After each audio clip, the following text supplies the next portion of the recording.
I watched 2.5 hours of Girls Planet 999, so you don't have to. Episode 1. Hi, so the new episode of Girls Planet 999 just dropped on iKey for free with subs, which was incredible. I had no idea they were going to do that, and so I did what any normal, sane person would do and spent their entire Friday night watching 2.5 hours of this new survival show, which is basically a produced clone. So, yeah, I watched the entire thing, and I thought it'd be fun if I talked about the whole episode, because I know a lot of people are not stupid like me to waste 2.5 hours watching the entire thing. So I thought I would just summarize what happened, give my opinions and hot takes on it, and yeah, if that interests you, then please keep on watching, like this video, get some coffee or tea or whatever you drink, and have a nice, cozy time. And if you want more content on Girls Planet 999, or just K-pop commentary content in general, then please make sure to like, comment, and subscribe. It would definitely help out my very small channel. Yeah, without further ado, let's begin. The actual episode begins with mnet assuring us that despite more than 100 people being in the same room, they did take, COVID restrictions very seriously, and they made sure that the whole environment will be COVID-free and, well sanitized. I just wish that everybody wore a mask or something at least. I just hope that, they took the necessary precautions and that it wasn't really for show. The episode begins with a spiral-like entrance, which I will insert a picture here, from which a Korean, Chinese, and Japanese trainee will walk through and form a trio known as a cell. Yes, that is the name they're going with. And the first 3 trainees, there is obviously a language barrier between the 3, and it's awkward, but it's adorable, and I really enjoyed those moments. Sometimes I enjoyed the wholesome moments rather than the drama, or the sad editing, or the evil editing. This is the kind of content I want. Wholesome content. Okay, give me the wholesome content. This is what I truly want. But yes, the girls were super adorable, and then it is revealed that the trio is formed based on something that all 3 of the girls can have common. This can range from a hobby, an interest, or talents or similar abilities when it comes to, K-pop. And the first 3 girls that are introduced, they bond over their love for Twice, which was so freaking cute, and I really liked it. And then, one by one, all the trios get introduced. Some of the trios have members that have already debuted. Some of them have members that already have albums. Some of them have members that, like Shin-chan, yes, it is as random as that. There is a trio where they all love mint chocolate ice cream. So, yeah, I don't know how mnet formed the trios like this, what kind of survey they took, or what they asked the trainees to include in their CVs or whatever. But, yeah, that is how all the trios were formed, and Fu Yanin, aka the very controversial trainee, she was put into the trio with all the all-rounders. And yeah, this was mnet's attempt at comedy. And as the trio of girls enter, some of them reveal their ages once they sit down, and I am once again reminded of how old I am compared to these trainees. It's alarming. And of course, when CLC Yujin walked in as the graceful, beautiful, kind-hearted angel that she is, all the girls were shook and couldn't believe a goddess like her would come down from the heavens to be with them.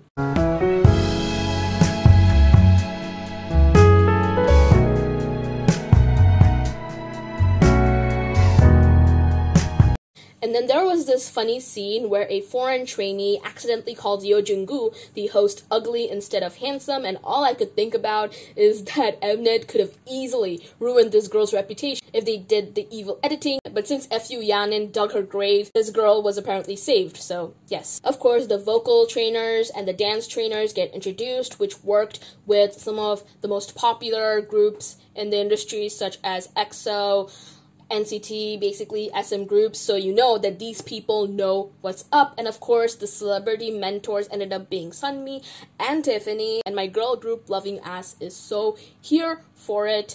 And the main host is obviously Yojin-gu, who is a very popular actor. And then Yojin-gu is just so graceful and humble as a host. He is super friendly with the girls, and I really like that. And of course, other than CLC Yujin, I'm watching, this show for the Cherry Bullet members and Bahie, who is TXT Hyunin Kai's younger sister.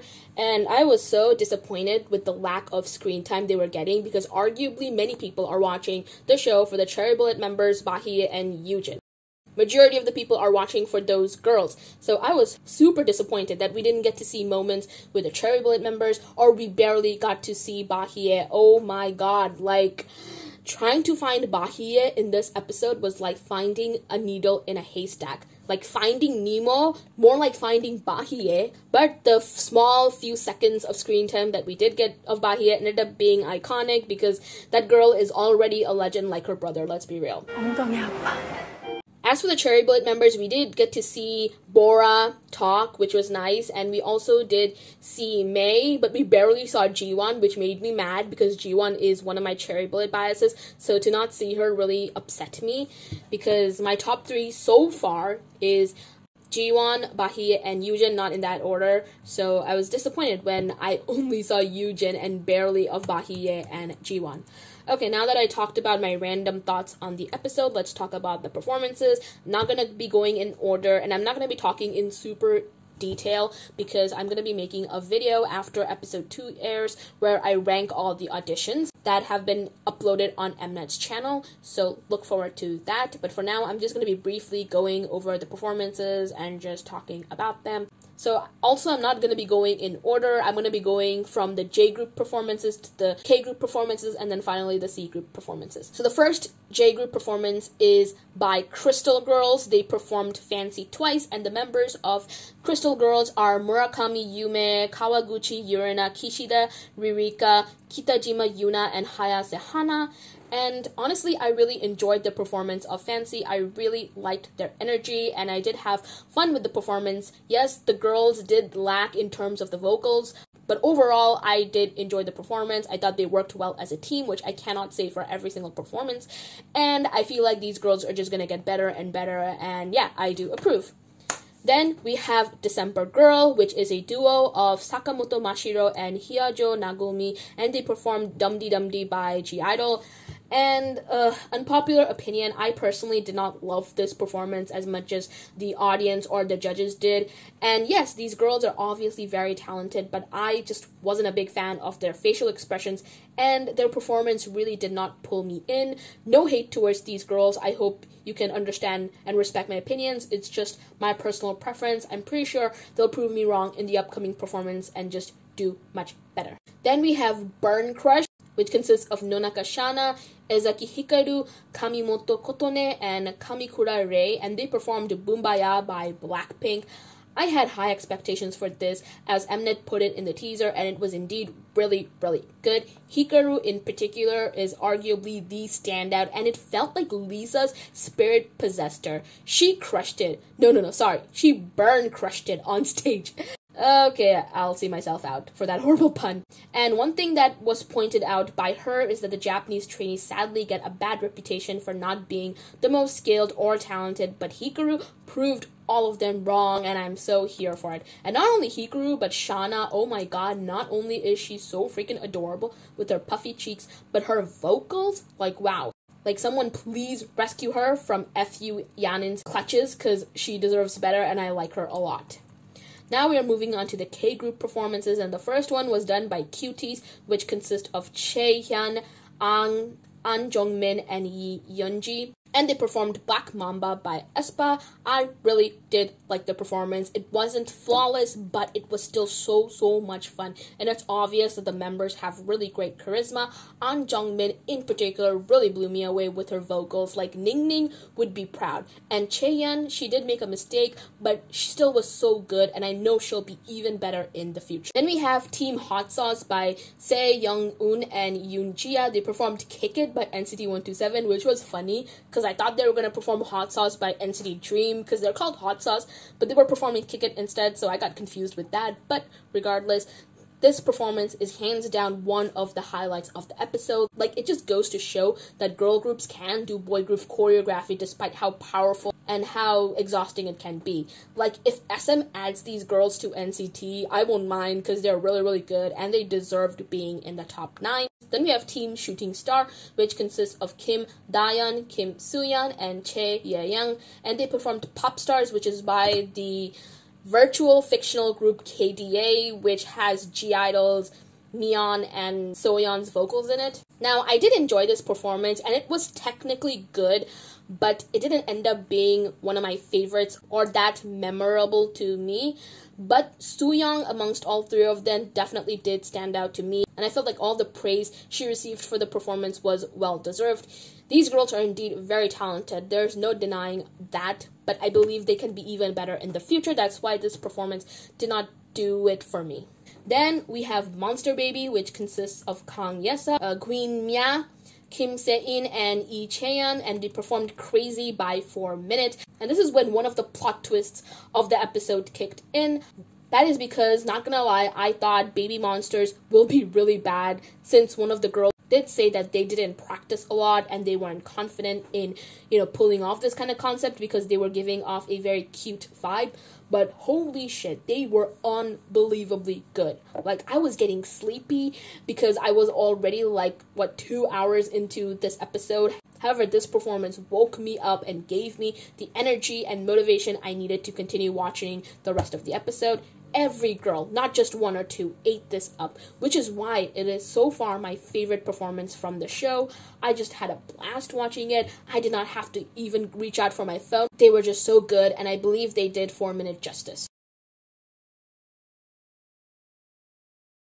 And now let's move on to the C group, which the first performance was Visual Killer. This consists of Chen Xiaoting, Zhu Ruowei, Chen Xinwei, and Huang Jinqiao. And they performed Rumor, which is from Produce 48, performed by HINP.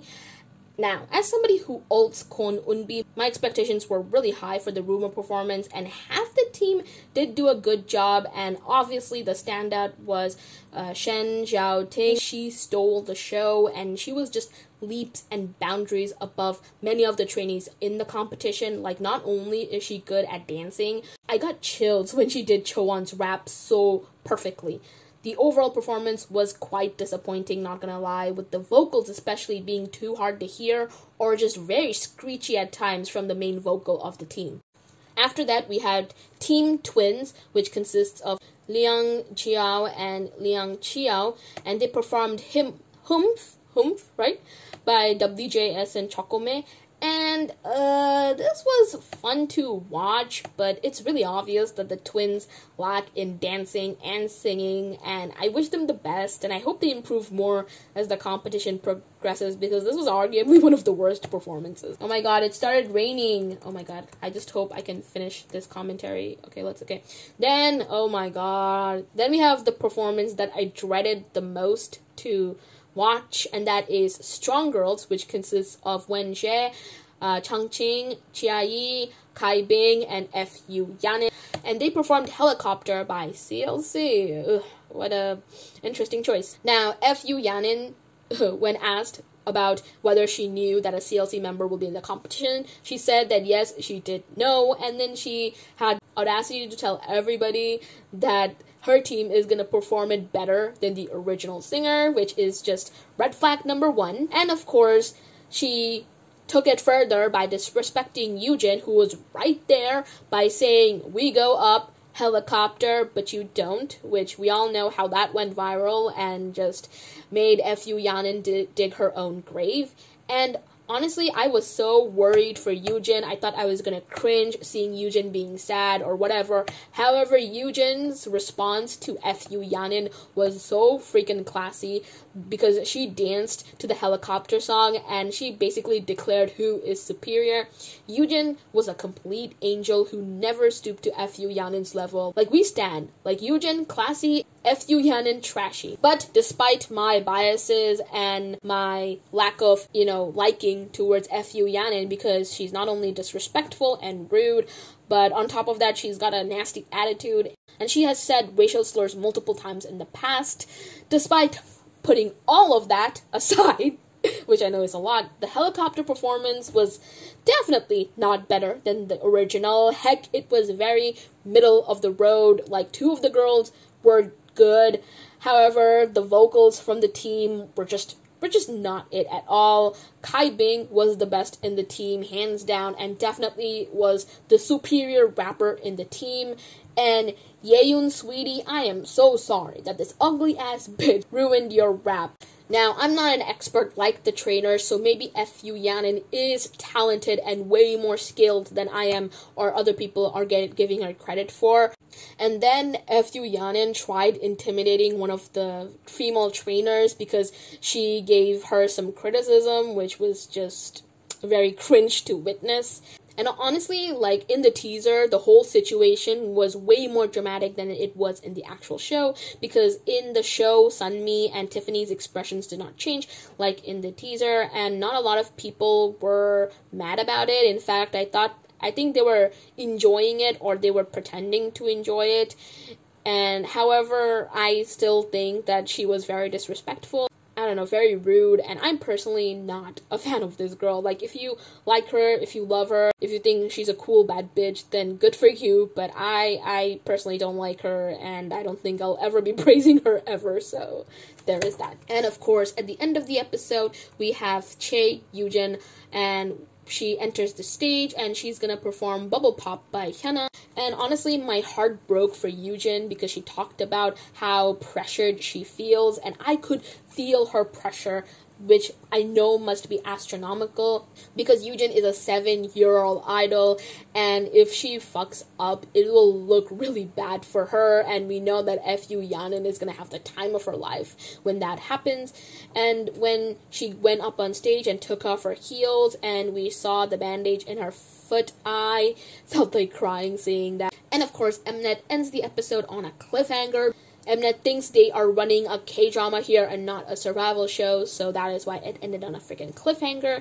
And of course, they used Yujin crying in the previews to bait us and basically make us tune in for the next episode to see what happens next. Overall, I had fun watching this episode. There were things I did not like. To give Fu Yanin more screen time than the Cherry Bullet members and Bahia felt like such a slap on the face. No, not a slap on the face, it's like somebody took a dump on your face, to be honest. But I really hope in the upcoming episodes the Cherry Bullet members and Bahia get the screen time they rightfully deserve. And in the preview, we saw that Bahia is performing Mr. Chu with her group, and if you know me, and if you know my brand, I am super excited for it, and I have a feeling she'll do a really great job. And yeah, that's what you missed on Girls Planet 999.